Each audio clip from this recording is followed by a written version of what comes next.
Elina. Bonjour Lionel, bonjour à tous. Le policier marseillais accusé d'avoir gravement blessé le jeune Eddy en marge des émeutes restera donc en détention provisoire. Décision hier après-midi de la cour d'appel d'Aix-en-Provence.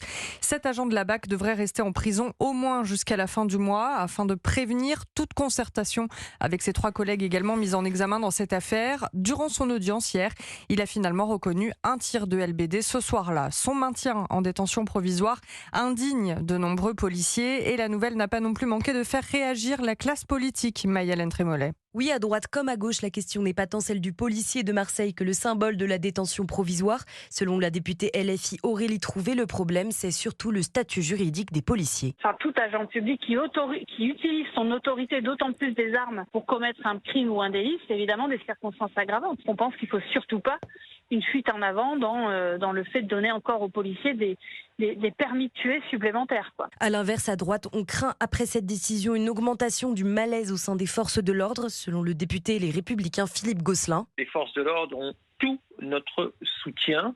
On est dans un climat anti-force de l'ordre vraiment insupportable. S'il y a des policiers fautifs, ils doivent relever le cas échéant de la justice, mais qu'on arrête de jeter l'opprobre sur toute une corporation. Si le mouvement de contestation des policiers s'est essoufflé ces derniers jours, plusieurs d'entre eux continuent à déposer des arrêts maladie dans certains commissariats et une grande partie des syndicats appellent à un débat sur le traitement judiciaire des forces de l'ordre. Maïa Trémollet du service politique d'Europe 1.